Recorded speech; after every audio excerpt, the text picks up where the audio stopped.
안녕하세요. 허진할매 한약 박사 최정원입니다. 오늘 강의 주제가 딸에게 이 약초 100일간 먹였더니 라는 주제잖아요. 그러면 이 약초를 엄마, 누나, 언니, 여동생, 이모, 고모가 먹으면 어떻게 될까요?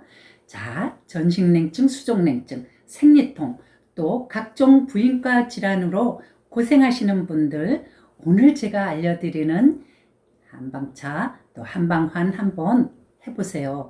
정말 도움이 되실 겁니다. 제가 초등학교 때 어느 늦은 봄 기억입니다. 어머니께서 익모초, 약숙, 계피 등을 큰 가마솥에다 넣고 푹 삶으시더니 그 물로 조청을 만드시는 겁니다. 제가 살짝 맛을 봤는데 얼마나 쓰던지요.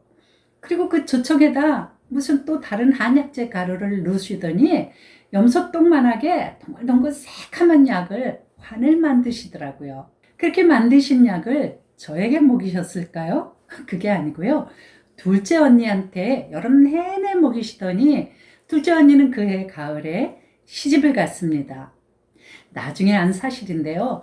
둘째 언니가 자궁냉증, 생리통, 생리불순으로 굉장히 고생을 하고 있었답니다. 그래서 시집 가기 전에 이거를 해 먹이신 거죠.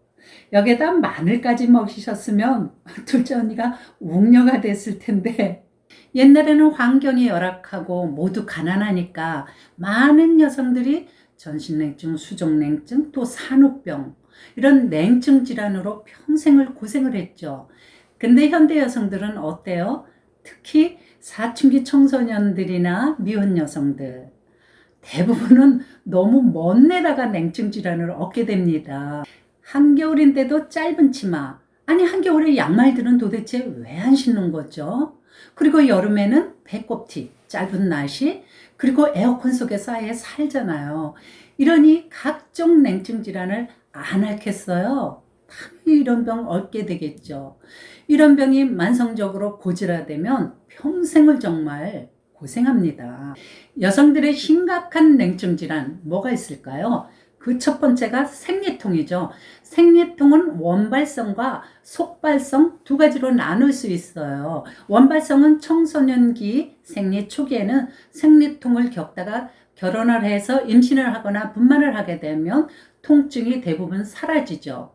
그런데 속발성, 이게 더 위험한 건데요. 속발성은 생리 초기에는 약간의 통증 정도가 있거나 아예 없을 수도 있어요. 그러다가 나중에는 자궁근종, 자궁내막증, 난관염, 골반염 이런 자궁 내 기질적 이상이 생깁니다. 한방에서는 생리통의 원인을 몸을 차게 관리해서 한기가 하체, 자궁에 응체된 경우, 그 다음에는 정신적, 심리적으로 강한 스트레스로 인해서 기혈이 울체된 경우, 그 다음에 수별로 인해서 염증이 생긴 경우, 그 다음에는 신체 허약, 전기 허약으로 인한 것, 이런 것들을 원인으로 봅니다.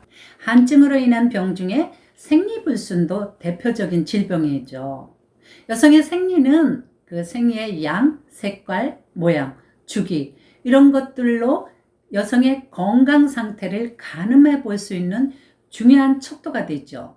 그런데 생리불순은 자궁냉증, 기혈부족, 스트레스, 또 자궁의 어혈 이런 것들이 원인이 돼서 생기게 됩니다. 이런 걸 오래 방치하게 되면 무월경 또는 불임으로 발전할 수도 있습니다. 이번에는 전신냉증과 수족냉증인 분들, 한여름에도 춥죠. 겨울이 오는 게 무섭죠. 처음에는 전신냉증, 수족냉증으로 시작하다 이게 점점 더 심해지면 나중에는 춥다 못해 손발이 다 저려요. 손끝이 다 저리고 설사, 변비, 또 하복통 냉증, 월경불순, 허리 통증, 생리통 이런 것들을 복합적으로 겪게 되죠. 선천적으로 신장방광 생식회가 허약해서 실질적으로 이런 분들도 있지만 현대 많은 여성들은 몸을 너무 차게 관리해서 이런 병을 얻게 됩니다. 그러면서 신장과 방광과 생식계에 자꾸 한기가 응체되는 겁니다. 이쪽 부분이 차게 되면 자율신경계 중추하고 온도조절 중추계가 제 기능을 잘 못하게 됩니다. 그 다음에 자궁근종. 자궁근종의 원인은 자궁과 골반에 찬 기운이 뭉쳐서 이게 종괴로 발전한 거죠. 골반 내 염증과 부종을 함께 동반하기도 합니다. 조혈계통과 자궁난소 등 기능이 허약한 경우, 또 만성적으로 자궁난소에 기혈이 부족한 경우, 이렇게 자궁근종이 되기 쉽죠. 마지막으로 여성냉증은 불임의 원인이 되기도 합니다. 물론 불임의 원인은 남녀 모두에게 비슷한 비중을 차지하지만 여성만 놓고 봤을 때는 하복부와 자궁이 찬 경우, 그 다음에는 어혈, 습담, 노폐물이 자궁 내막을 약화시킨 경우, 과도한 스트레스로 인해서 기혈이 울체된 경우 불임을 잘 유발할 수 있습니다. 자, 그러면 이렇게 각종 여성 질환을 유발하는 냉증 어떻게 제거하는 게 좋을까요? 제가 한의대에 가서 보니까 옛날에 어머니께서 언니에게 해먹이신 그 민간 처방이 어찌나 현명한 처사셨던지요. 자, 위의 질환들을 해결하려면 첫 번째, 자궁을 따뜻하게 해줘야 되겠죠. 그 다음에 자궁 내 어혈을 제거해야 되고, 그 다음에 기혈을 보충시키고 혈액을 순환시키고, 그 다음에 체열을 스스로 유지할 수 있도록 도와주고, 마지막으로 정신적 스트레스를 확 풀어주어서 오욕칠정이 조화롭게 만들어줘야 되겠죠. 한방에서는 위의 질환들을 치료하는 대표적인 처방으로 온궁탕, 계지복령환 등을 처방합니다. 오늘은 이런 처방들에 들어가는 중요한 약재들로 한번 온보궁차와 온보궁환을 만들어 보겠습니다. 먼저 온보궁차는 익모초 6g, 애엽 6g, 계지 6g, 당기 6g, 향부자 6g, 건강 2g을 혼합합니다. 이렇게 혼합한 약재에 물 3리터를 넣고 약한 불에 1시간 끓여서 이것을 1000ml 정도 되게 합니다. 그래서 이것을 하루 동안 물 대신 편안하게 복용하면 됩니다. 한 3개월 이상 장복하시면 좋습니다. 그 다음 온보궁환인데요.